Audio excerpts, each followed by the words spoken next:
Hello friends, आज हम करने वाले हैं एक्सरसाइज 4.2 और एंड 4.3 के कुछ क्वेश्चंस, जिसमें हमारे पास सबसे पहले क्वेश्चन आता है 4.2 एक्सरसाइज से क्वेश्चन नंबर 4, जिसमें हमें क्या करना है, के की वैल्यू फाइंड करनी है। हमें x equal to 2 and y equal to 1 दिया है और एक इक्वेशन दी है 2x plus 3y equal to k।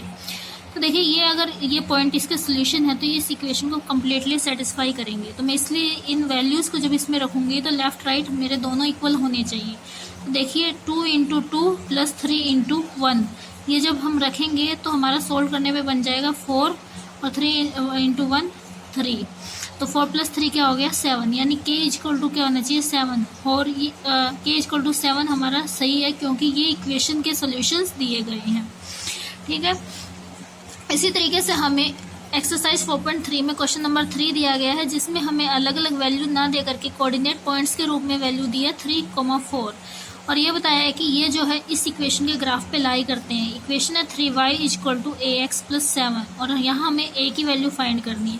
तो ये अगर पॉइंट इक्वेशन के ग्राफ पे लाई करते हैं, इसका मतलब ये भी इस इक्वेशन के सोल्यूशन है। और जब इसमें हम ये वैल्यू पुट करेंगे, x की जगह 3 और y की जगह 4, तो देखिए 3 इंटू 4 12 हो जाएगा, और ये हो जाएगा a into 3a plus 7। Solve करने पे हमारा हो जाएगा 3a इक्वल टू 12 माइनस 7 यानी 5। तो a की वैल्यू हो जाएगी 5/3। इस तरीके से हम इस इक्वेशन के लिए भी a की वैल्यू फाइंड कर सकते हैं। नेक्स्ट हमारे पास आता है एक्सरसाइज 4.2 में क्वेश्चन नंबर 3, जिसमें हमें क्या गिवन है, एक इक्वेशन गिवन है x minus 2y equal to 4, और उसके लिए हमें बहुत सारे पॉइंट्स दिए गए हैं, और उन पॉइंट्स को देख करके हमें ये बताना है कि कौन सा पॉइंट इस इक्वेशन का सोल्यूशन है। तो हम कैसे बताएंगे, हम 1 बाय 1 हर एक पॉइंट को इक्वेशन में पुट करके देखेंगे। जो इक्वेशन लेफ्ट राइट दोनों पार्ट को इक्वल बना देगी, वही कोऑर्डिनेट पॉइंट उस इक्वेशन का सोल्यूशन बन जाएगा। 0,2 को देखिए, मैंने यहाँ पे जब इस इक्वेशन के अंदर पुट किया तो मेरा लेफ्ट और राइट दोनों पार्ट डिफरेंट आ रहे हैं, फॉल्स आ रहे हैं, तो ये इसका सोल्यूशन नहीं हो सकता। 2,0 को पुट करने पर भी डिफरेंट आ रहे हैं, सोल्व करके आप देखेंगे तो आपको डिफरेंट मिलेंगे, ये भी सोल्यूशन नहीं हो सकता। लेकिन जब 4,0 को मैं इसमें पुट कर रही हूँ, x की जगह 4 रखा, y की जगह मैंने 0 रखा, तो सोल्व करने पे मेरा लेफ्ट और राइट दोनों पार्ट सेम आ गए, तो यानी कि ये वैल्यू इसको सेटिस्फाई कर रही है, ट्रू है, इसका सोल्यूशन है। इसी तरीके से जब आप √2, 4√2 को पुट करेंगे तो भी फॉल्स आएगा, और 1,1 को पुट करेंगे इक्वेशन के अंदर तो भी वो लेफ्ट राइट पार्ट को इक्वल नहीं बनाएगा, यानी फॉल्स आएगा, वो इसका सोल्यूशन नहीं होंगे। तो हम यहाँ पर कह सकते हैं सिर्फ ऑप्शन 3 यानी कि 4,0 ही गिवन इक्वेशन का सोल्यूशन है। फिर आपका क्वेश्चन कुछ इस तरीके से भी हो सकता है कि मान लीजिए आपको क्या गिवन है, एक सिर्फ सिंगल पॉइंट गिवन है 2,14। इस पॉइंट के लिए आपको लाइन बनानी है, इक्वेशन ऑफ लाइन बनानी है जो इस पॉइंट से होकर के जाएगी, या यूँ कहें कि ऐसी आपको इक्वेशन बनानी है जिसका सोल्यूशन क्या हो, 2,14 हो। तो ऐसी इक्वेशन के लिए हम क्या करेंगे, हम इन्हीं कोऑर्डिनेट्स को ध्यान में रखते हुए अपनी इक्वेशन बनाएंगे। जैसे यहाँ पर x के लिए 2 और y के लिए 14 है, अगर हम दोनों को ऐड अप कर देंगे तो क्या बन जाएगा हमारा 16। तो मैं इसीलिए इसको जर्नल वे में लिखूंगी, तो क्या लिखूंगी, x plus y equal to 16। तो यानी जब हम वैल्यू पुट करेंगे x के लिए 2 और y के लिए 14, तो हमारा लेफ्ट राइट दोनों पार्ट सेम आ जाएगा। x की वैल्यू 2 है, y का वैल्यू 14 है, x कितना मल्टीपल है y का 7 टाइम्स, तो हम यहाँ पर y इक्वल टू 7x भी कर सकते हैं। तो यानी कि जब हम वैल्यू पुट करेंगे तो 14 इक्वल टू 7 इंटू 2 हो जाएगा, 14 इक्वल टू 14, यानी इक्वेशन को सेटिस्फाई करेगा। आप डिफरेंस में भी इक्वेशन बना सकते हैं, y माइनस एक्स करके 14 माइनस 2 होगा तो ये कितना आना चाहिए 12। इस तरीके से भी आप इक्वेशन लिख सकते हैं, और इस तरीके की आप बहुत सारी इक्वेशन ड्रॉ कर सकते हैं, क्योंकि ये आपको एक सिर्फ सिंगल पॉइंट दिया है, सिंगल सोल्यूशन दिया है, और सिंगल पॉइंट से हम जानते हैं बहुत सारे infinitely many lines can be drawn. तो जितनी लाइन आप ड्रॉ कर सकते हैं उतने ही आप उनकी इक्वेशंस भी बना पाएंगे। ओके, उसके बाद हम नेक्स्ट क्वेश्चन पे चलते हैं। नेक्स्ट क्वेश्चन में हमें क्या दिया है, हमें 2 ग्राफ दिए थे। देखिए, इस तरीके से हमें 2 ग्राफ दिए गए थे, और दोनों ग्राफ के लिए हमें एक लाइन दी गई है, और उस लाइन पर कुछ पॉइंट्स हमें गिवन है। इन पॉइंट्स को देख करके हमें बताना है कि गिवन 4 इक्वेशन में से कौन सी ऐसी इक्वेशन है जो इस लाइन को सेटिस्फाई करेगी, या इस लाइन की इक्वेशन होंगी।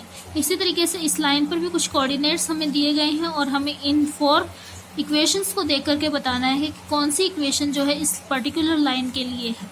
तो ऐसे क्वेश्चन को हम किस तरीके से सोल्व करते हैं। 9 पर से मैंने सबसे पहले अपने कोऑर्डिनेट्स फाइंड कर लिए हैं। कोऑर्डिनेट फाइंड करके मैं इन कोऑर्डिनेट्स को इन इक्वेशंस में रखने वाली हूँ। जब मैं y इक्वल टू एक्स में -1 रखने वाली हूँ तो मैं देख रही हूँ कि वो उसको सेटिस्फाई नहीं करेंगे।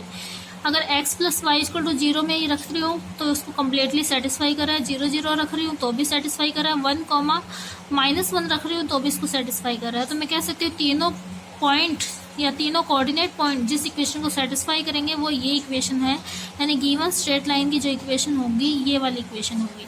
आप क्रॉस चेक करने के लिए इनमें भी डाल करके ये पॉइंट चेक कर सकते हैं पुट करके कि ये लेफ्ट राइट दोनों पार्ट को सेम बना रहे हैं नहीं बना रहे। तो आप देखेंगे कि लेफ्ट और राइट दोनों पार्ट डिफरेंट आएंगे आपके, यानी कि ये इक्वेशन गिवन कोऑर्डिनेट्स की नहीं हो सकती। सिमिलरली जब हम यहाँ पर इन इक्वेशंस के अंदर इन कोऑर्डिनेट पॉइंट को पुट करेंगे तो हम यहाँ देख पा रहे हैं -1 3 को जब हम यहाँ पुट करेंगे तो 3 equal to -1 plus 2 3 equal to 1 बनने वाला है, ये सेटिस्फाई नहीं करेगा। y equal to x minus 2 में पुट करेंगे तो भी इसको सेटिस्फाई नहीं करेगा।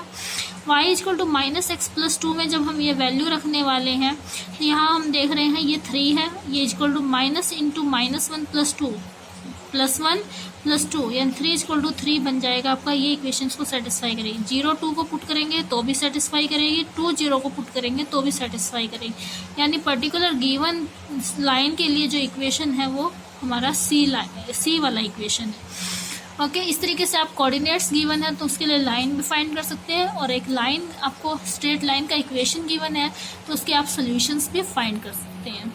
फिर हमारे पास एक्सरसाइज 4.3 में क्वेश्चन नंबर 4 है, जिसमें हमें बताना है क्या कि the taxi fare in a city is as follow. For the first kilometre the fare is 8 रुपये, for the subsequent distance it is rupees 5 per kilometre. Taking the distance covered as x kilometre, total fare rupees y। Write a linear equation for this information and draw its graph. यहाँ पर हमें given है total distance x kilometre and total fare y rupees. तो हमें first kilometre के लिए जो किराया देना है वो 8 रुपये देना है, और बचे हुए किलोमीटर्स के लिए हमें 5 रुपये पर किलोमीटर रेंट देना है। यहाँ पर हमारा जो इक्वेशन बनेगा हम फेयर की टर्म में बनाएंगे, तो टोटल फेयर हमें y रुपीज़ देना है। तो यहाँ पर टोटल फेयर कैसे कैलकुलेट करेंगे, हमने मान लीजिए फर्स्ट किलोमीटर के लिए 8 रुपये दिया, तो टोटल हमारा जो फेयर हो गया 1 × 8 हो गया। और सब्सिक्वेंट कितना बच गया हमारा किलोमीटर, x - 1 बच गया, क्योंकि 1 किलोमीटर का किराया हम दे चुके हैं, बाकी बचे हुए का देना है हमें, और टोटल हम x चले थे, टोटल में से हमने 1 किलोमीटर कम कर दिया, तो x - 1 के लिए हमें किराया देना है, और 1 किलोमीटर का 5 रुपये दिया, तो इतने डिस्टेंस के लिए हम कितना देंगे, इंटू में 5 देंगे। तो यहाँ पर हमारा टोटल फेयर हो जाएगा 8 × 1 + 5 × x - 1। अगर ये इस तरीके से आपको समझ में नहीं आ रहा है इक्वेशन, तो आप इस तरीके के एग्जांपल से समझ सकते हैं। मान लीजिए हम 10 किलोमीटर चलना है, 1 किलोमीटर के लिए 8 रुपये देंगे, तो बाकी बचे हुए 9 किलोमीटर के लिए, 9 किलोमीटर कैसे 10 में से 1 गया तो 9 बचा ना, 9 किलोमीटर के लिए हमें किराया किस रेट से देना है, 5 रुपये पर किलोमीटर के रेट से देना है। तो यहाँ टोटल किराया कितना होगा हमारा, पहले तो हम 8 रुपये दे चुके हैं किलोमीटर के लिए, और बाकी बचे हुए 9 किलोमीटर के लिए हमें 5 रुपये के हिसाब से किराया देना, तो कितना रुपये बनेगा, 45 रुपये बनेगा, 45 रुपीज़। तो 8 + 45 करके हमारा टोटल रेंट बनने वाला है। सेम इसी तरीके से हमने ये इक्वेशन बनाया, और जब हम इसको सॉल्व करेंगे तो सॉल्व करने पे 8 × 1 = 8 + 5x - 5, 8 - 5 3 और 5x, y = 5x + 3 हमारा इक्वेशन बन जाएगा। इस इक्वेशन से आप सॉल्यूशंस निकाल सकते हैं, और सॉल्यूशंस निकाल करके आप उसका ग्राफ भी ड्रॉ कर सकते हैं, जो कि मैंने आपको पार्ट 1 में करना सिखाया था, चैप्टर 4 के पार्ट 1 में। फिर हम यहाँ देख रहे हैं क्वेश्चन नंबर 6 के लिए इक्वेशन किस तरीके से बनेगा। If the work done by a body on application of constant force is directly proportional to the distance traveled by the body, express this in the form of an equation in 2 variable and draw the graph of same by taking the constant force as 5 unit.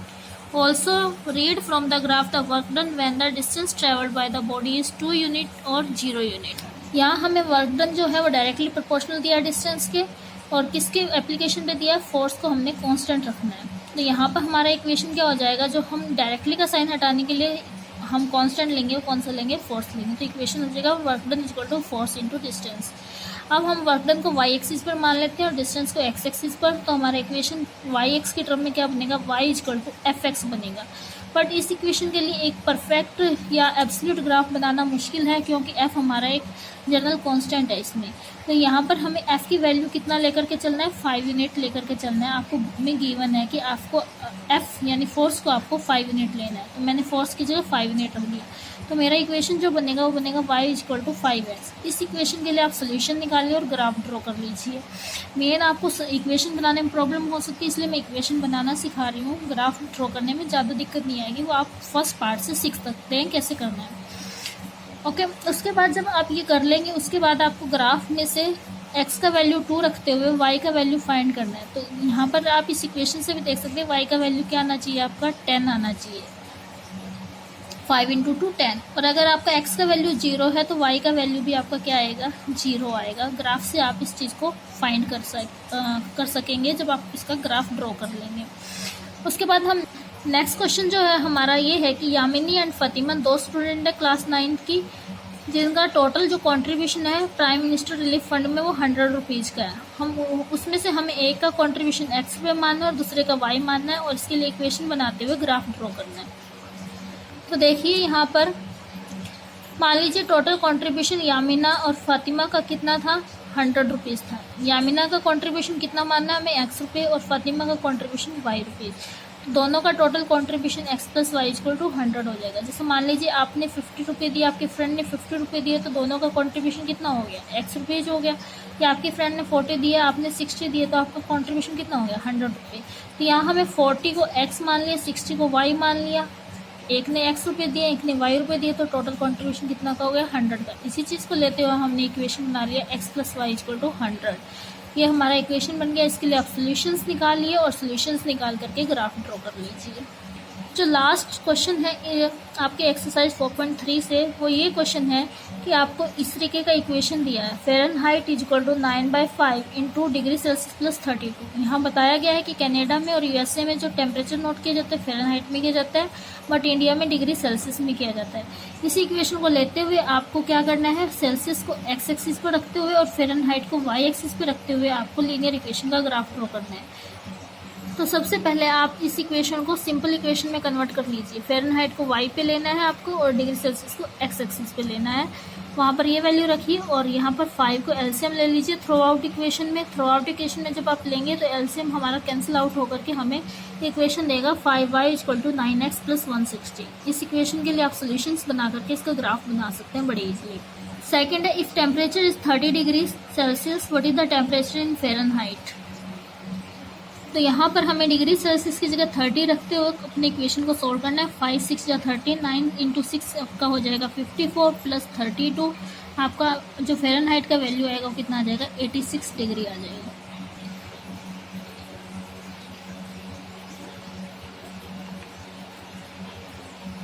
Part C, if the temperature is 95 degree Fahrenheit what is the temperature in Celsius. इसमें हम Fahrenheit की जगह value put करेंगे 95 और इसके लिए equation को solve कर लेंगे। जब हम 95 रखेंगे तो 32 को इधर लेके सब्ट्रैक्ट कर देंगे, इसमें से वैल्यू आएगी 63 और यहाँ हमारा बच जाएगा 9/5 × c। फिर हम क्या करेंगे, इसमें 9/5 × c है, इसको हम इधर लेके आएंगे, मल्टीप्लाई में था डिवाइड की फॉर्म में लेके आएंगे तो 63 × 5/9 आ जाएगा हमारा। c = 63 × 5/9। इसको कट करेंगे 7 पे तो ये हमारा हो जाएगा 7 × 3 35। तो यानी डिग्री सेल्सियस में हमारा कितना आ जाएगा, 35 वैल्यू आ जाएगा। नेक्स्ट आपको दिया है अगर टेम्परेचर डिग्री सेल्सियस है तो फ़ारेनहाइट में क्या होगा, अगर टेम्परेचर 0 डिग्री फ़ारेनहाइट है तो सेल्सियस में क्या होगा। सबसे पहले हम मान के चल रहे हैं फ़ारेनहाइट में अगर 0 डिग्री है तो हमें सेल्सियस में कितना टेम्परेचर मिलने वाला है, 0, ये इधर जाकर के -32 = 9/5c और मल्टीप्लाई में जाएगा तो -32 × 5/9। सोल्व करने में आपको मिलेगा -160/9 डिग्री सेल्सियस। अगर आपका टेम्परेचर डिग्री सेल्सियस में 0 है तो फ़ारेनहाइट में आपको कितना वैल्यू मिलने वाला है, आपका ये पूरा फैक्टर 0 हो जाएगा तो फ़ारेनहाइट में आपको 32 डिग्री फ़ारेनहाइट टेम्परेचर मिलने वाला है अगर डिग्री सेल्सियस में आपका 0 है। लास्ट जो पार्ट है इसका कहता है कि क्या ऐसा कोई टेम्परेचर एग्जिस्ट करता है जिसमें Fahrenheit and degree Celsius both value will be same, if yes find it. इसके लिए हमें क्या करना है, इसके लिए हमें अज्यूम करना है कि फ़ारेनहाइट = डिग्री सेल्सियस है। बस इसमें से आप किसी एक को दूसरे से रिप्लेस कर दीजिए। मैंने यहाँ फ़ारेनहाइट को डिग्री सेल्सियस से रिप्लेस कर दिया और यहाँ पर सी लिखते हुए मैंने सॉल्व किया 9/5 सी प्लस 32, दोनों सी को मैंने एक साइड ट्रांसफर कर लिया, C minus 9/5 C equal to 32। LCM लेकर के सोल्व करेंगे। मैंने थ्रू आउट इक्वेशन में एलसीएम लिया तो ये बन गया 5c minus 9c equal to 160, यानी कि -4c इक्वल टू 160। जब थ्रू आउट एलसीएम लेंगे तो ये कैंसिल हो जाएगा, -4c इक्वल टू 160, और इसको सोल्व करेंगे तो c का वैल्यू आ जाएगा -160/4, यानी -40 डिग्री सेल्सियस या -40 डिग्री फ़ारेनहाइट, ऐसा टेम्परेचर जिसमें डिग्री सेल्सियस और फ़ारेनहाइट दोनों का वैल्यू क्या होता है, सेम होता है आपका। आई थिंक आपको इक्वेशंस बनाना आया होगा, जो गिवन आपकी इक्वेशंस हैं, और उनसे आप बड़े आराम से ग्राफ ड्रॉ कर सकते हैं। मेन प्रॉब्लम जो स्टूडेंट्स को आती है वो इक्वेशन ड्रॉ करने में ही आती है। आज के लिए इतना ही, थैंक यू।